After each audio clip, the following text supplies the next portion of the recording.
Do you need to compete in order to be classified as a bodybuilder? I saw a debate online, so I thought I'd do a video talking about this and sharing my very humble opinion. Short answer, no.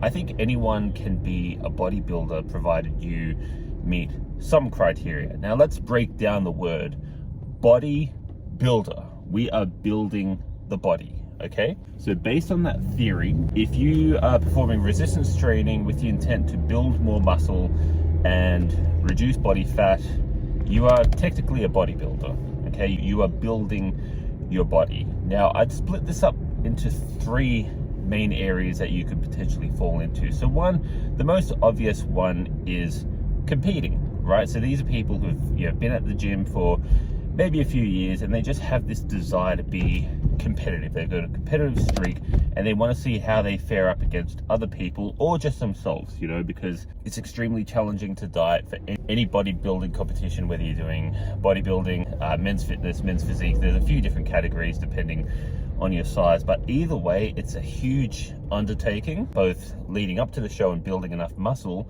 but then really dieting down and getting like razor sharp lean and getting your body fat very low is extremely challenging. So some people may not be up to it, but that being said, there are some people who are up for the challenge. This gets a lot of attention. I think, this is the category where you look at those people and think, okay, they are definitely bodybuilders, okay? But it's not for everyone, because there's a lot of people out there who enjoy training, and I see a lot of guys in the gym and women who are in excellent shape but just don't have any desire to compete, but they still like the lifestyle. That brings me to the next 2 points. So the other category outside of competing is the artistic aspect of it. It's a form of art. Like when you build the body and you take photos and you observe yourself, that's artistic. I almost look at it like a creative art. Now, especially if you do something like fitness modeling, which I actually did fitness modeling for a couple of years before I competed, and I love that aspect of it. I like the idea of capturing a photo or a shot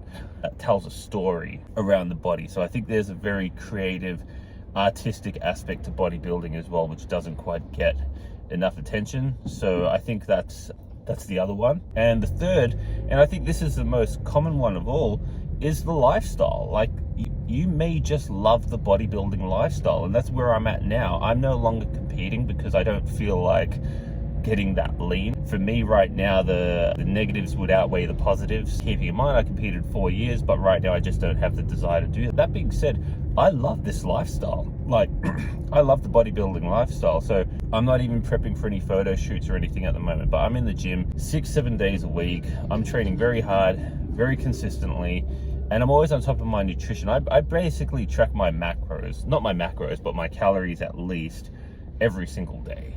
Like I input everything into Fitbit. Like this is a lifestyle that I live by, that I love. And of course I run this channel and I put content out there to try and, inspire others to improve their own lifestyle. Now you don't need to be as obsessive as I am, but it could be beneficial to at least improve from where you are currently at, depending on how much work you have to do. So of course, there's that content aspect to it as well. But look, in summary, competing is not for everyone. Right, it's a huge undertaking. I would argue whether it's worth it. I think you really need to want to do it because getting your body that lean is no joke. You generally should do it under the advice of a coach.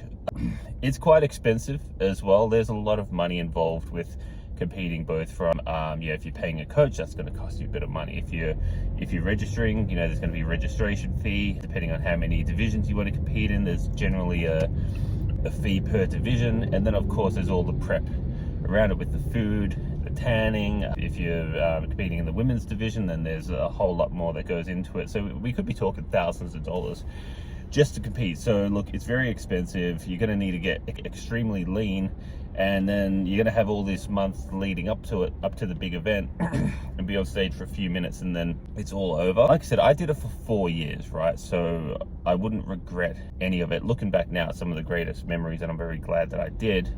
But I just say you'd really need to have that burning desire to do it. Like it's not something that you want to do and just say, oh yeah, I just want to compete for the hell of it. Like you really need to be obsessed with it, and you need to be putting your best foot forward to get the best result out of it, because it's a huge undertaking. I don't think anyone should look at competing as something that you do lightly. You need to go all in 100% or nothing, right? Because that's what a lot of the people there are doing, right? So if you're going to stand up there, you got to be in at 110%, right? So you got to think through that very carefully. If you've got that desire to compete, then my advice is just do it. I had that desire. I didn't have a coach, but I just went and did it anyway. And it's one of the greatest decisions I made looking back now, and I'm glad I did. So if you're thinking about it, just lock it in and do it. But look, if you're not competing, hey, there's a creative aspect to it as well, and there's a lifestyle aspect to bodybuilding as well, right? You don't need to be competing to be a bodybuilder.